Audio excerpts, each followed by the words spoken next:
बिस्मिल्लाहिर्रहमानिर्रहीम। अस्सलाम वालेकुम। सरकारी जॉब गुरु पे आपको वेलकम कहते हैं। दोस्तों, पाकिस्तान एयरफोर्स में लेटेस्ट जॉब्स आई हैं, इसके बारे में मैं आपको बताऊंगा आज। तो सबसे पहले आपने इसकी ऑनलाइन रजिस्ट्रेशन की डेट देखनी है। 19 अप्रैल से 10 मई तक ये रजिस्ट्रेशन आप करा सकते हैं इस वेबसाइट पर www.joinpaf.gov.pk। ये इनकी ऑनलाइन वेबसाइट है, आप इस पर जाएं और अपने आप को रजिस्टर करा सकते हैं।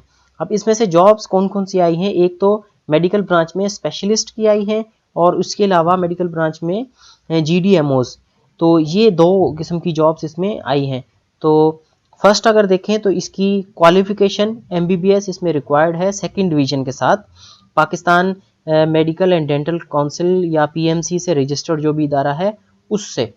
तो इसमें अगर आप नेशनैलिटी देखें तो वो पाकिस्तान का मेल और फीमेल सिटीज़न दोनों अप्लाई कर सकता है। एज लिमिट जो है वो आपकी 4 दिसंबर 2021 पे 29 टू 45 ईयर्स होनी चाहिए, यानी 29 ईयर्स से ज़्यादा एज होनी चाहिए, कम नहीं होनी चाहिए। और 45 ईयर्स जो है वो अपर लिमिट है, इससे ज़्यादा एज आपकी नहीं होनी चाहिए।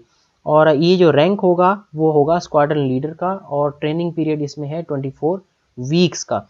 इसमें बहुत सारी जॉब्स हैं, यूरोलॉजिस्ट की हैं, ENT की हैं, साइकेट्रिस्ट और न्यूरोसर्जन, और ये इनके आगे इनकी स्पेशलाइजेशन वगैरह लिखी हुई है, तो ये आपने खुद चेक करनी है।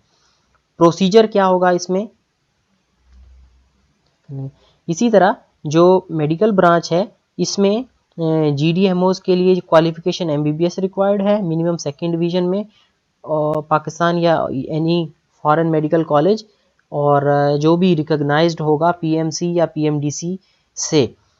इसमें एज लिमिट आपकी 24 टू 28 ईयर्स है, और रैंक इसमें होगा फ्लाइट लेफ्टिनेंट।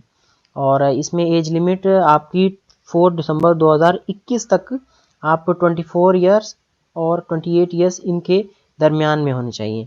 एक चीज़ का आपने ख्याल रखना है कि आपके पास नादरा का स्मार्ट कार्ड लाजमी होना चाहिए, अदरवाइज आप एलिजिबल नहीं है इस टेस्ट के लिए। नादरा का जो स्मार्ट कार्ड इश्यूज होते हैं वो आपके पास लाजमी होना चाहिए, देन आपके इसके लिए एलिजिबल हैं। तो सिलेक्शन प्रोसीजर की अगर बात की जाए तो उसमें से आपने ये चीज़ें करनी है। सबसे पहले ऑनलाइन रजिस्ट्रेशन आपने करनी है, जैसे इस वेबसाइट पे www.joinpaf.gov.pk। तो यहाँ पर एक फॉर्म खुल के आ जाएगा, आप उसमें से रजिस्ट्रेशन करानी है। देन है इंटेलिजेंस टेस्ट होगा। इंटेलिजेंस टेस्ट में वर्बल, नॉन वर्बल और दूसरे एप्टीट्यूड के क्वेश्चंस होते हैं। फिर आपका होगा एकेडमिक टेस्ट। एकेडमिक टेस्ट में क्योंकि ये MBBS की फील्ड से रिलेटेड है तो आपकी फील्ड के इसमें से क्वेश्चन होंगे। फिर उसके बाद अगर आप ये टेस्ट पास कर जाते हैं तो ये फेजेस आएंगे, initial medical examination and interview, उसके बाद साइकोलॉजिकल टेस्ट, फिर होगा आपका इनिशियल इंटरव्यू, और फिर फाइनल मेडिकल एग्जामिनेशन।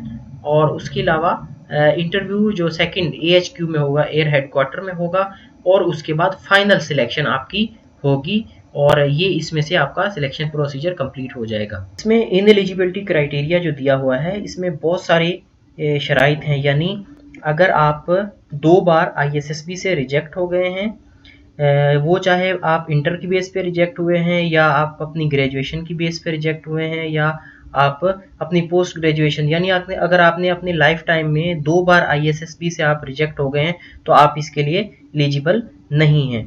सेकेंडली, आप ISSB से स्क्रीन आउट हो गए हैं, यानी ISSB में आपने शिरकत ही नहीं की, लेकिन पहले जो स्क्रीनिंग टेस्ट होता है ISSB होने से पहले, उसमें से आप 2 बार निकल चुके हैं। या फिर आप किसी भी गवर्नमेंट सर्विस से निकाले गए हों, उसमें भले आर्म फोर्सेस भी हैं, दूसरी फोर्सेस भी हैं, तो अगर आप उसमें से निकाल दिए गए हों, और अगर आपने प्रीवियसली 120 दिनों में, पिछले 120 दिनों में अगर आपने इस टेस्ट में अपीयर हुए हैं या ISSB में अपीयर हुए हैं, तो आप इसके लिए एलिजिबल नहीं हैं जब तक कि आपको वेवर दिया गया हो किसी भी कॉम्पिटेंट अथॉरिटी की बिना पर।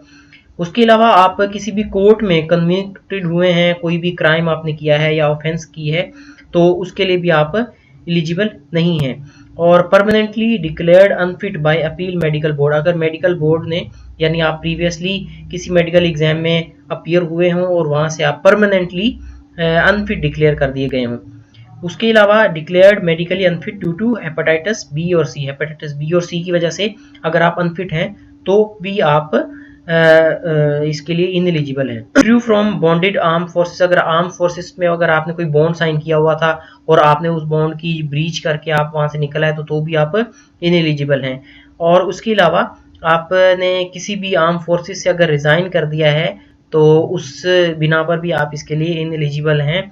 और अगर आपने कोई फॉल्स डॉक्यूमेंट्स दे दिया है या टेम्परिंग की है या जो है ना वो गलत इंफॉर्मेशन दी है तो उसकी बिना पर भी आप इसमें इनएलिजिबल हैं। और thrice screened out by army navy air force during preliminary selection, जो प्रिलिमिनरी सिलेक्शन टेस्ट होता है उसमें से अगर आप 3 बार उसमें अगर फेल हो गए हैं, ये ISSB की बात नहीं कर रहा है, ये पहले जो टेस्ट होता है उसकी बात कर रहा है, तो उसमें अगर आप फेल हो गए हैं तो भी आप इसके लिए एलिजिबल नहीं है।